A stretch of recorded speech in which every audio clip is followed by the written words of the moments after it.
Hello friends, welcome back to the new tutorial of the Fast API. Today we are going to learn about the Fast API background task. So those who haven't subscribed my channel yet, please do subscribe my channel, and if you like the video, please do like, share and comment on my video. Let's get started. So basically, what do you mean by the background task?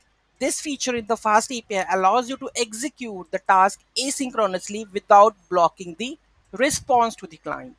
This is particularly useful for handling tasks that are not critical to the immediate response of an API request, such as sending the email. Suppose we want to send the emails, like multiple emails we want to send. So it is time consuming. So that's for this reason we will use the background task in the Fast API for processing the data that taking too much time. Then we will use the background tasks, okay, or performing the long running computations, right? So that for that reason we will use the background task. Let's take an example of sending the emails, okay? So let's have a code of that one. So let me copy paste this,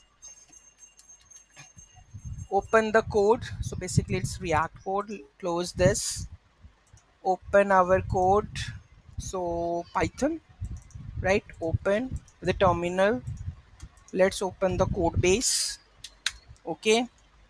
So here we go with the details, like let's comment this.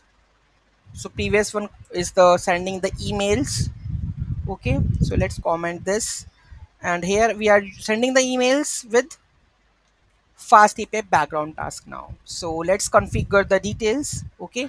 So SMTP, here we have the Gmail, so let me just copy paste with here. Okay, so here we require the smtp gmail.com, and here we require the sender email and the password, okay? So let's send smtp username, smtp password. So I will go with the smtp email, that is username, and here we go with the password. So let's paste this password,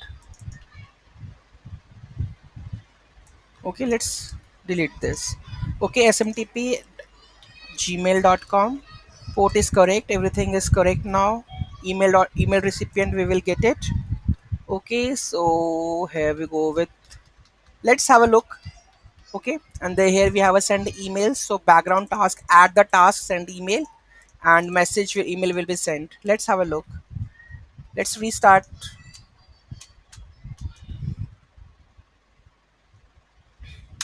okay? So here we go with this one, open link. So let's go with the docs for the Swagger, send emails. Let's have a look how much time it will take. Okay, recipient, subject and the body. Let's try it out. Recipient, we will take my email, magento developer 1993 at the rate gmail.com, okay? And subject, hello world. Let's log in with the Gmail account also. Again I have to sign in.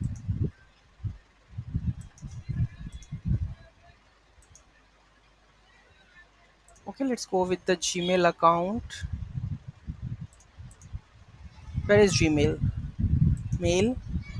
Okay, let's try to send the email. So magento developer 1993, and the body would be, this is background task Fast API. Okay, let's try to hit and let's see the response time. So execute. Here you can see that automatically it come and the email still not come, right? Here you can see now it will come, but here you can see the response is come back at that time without knowing, without blocking that thing, okay? So basically the main thing that we are doing, that one, that here you can see without blocking the response to the client. So we are not blocking the response to the client, and it will give me the message, and the background task is go in the background, and after the completion it will send the emails or whatever we are processing the data, it will do that, okay? So this is the thing that we can use when we have the sending the emails request, processing data, or performing the long running computations. We can use the background task. That's the main thing, okay? Any doubt, any query in that? Let's do the code. Basically I just forget to dive into the code level. Let's go and check this one. So what we have done, so let's have a look. So basically the Fast API, from the Fast API and the background task, you have to import This is pandemic model and typing list SMTP library for the sending the emails. We have created the base model for the which require the recipient, subject, and the body. So send mail function. This is for the sending the emails, which we have already discussed in the last video. Okay, and here we go with this one. This is the email part, right? Now here the thing is coming. That is a send mail function. So email list will schema that background task. Okay, we have added this one. Okay, add the send email task to the background queue for each email. So whenever we have the emails background task, add the task with the send email, but client is not hindered with this background task that the when it email is sent, then the message, then it will show me after that the message that email will be sent automatically. It will trigger me the message first, then the task will be added to the background and it will compute accordingly. Okay, so this is the role of that one. Any doubt, any query in that, to let me know in the comment section. Thank you so much for watching this video, and don't forget to like, share, and comment on my video. Have a nice day.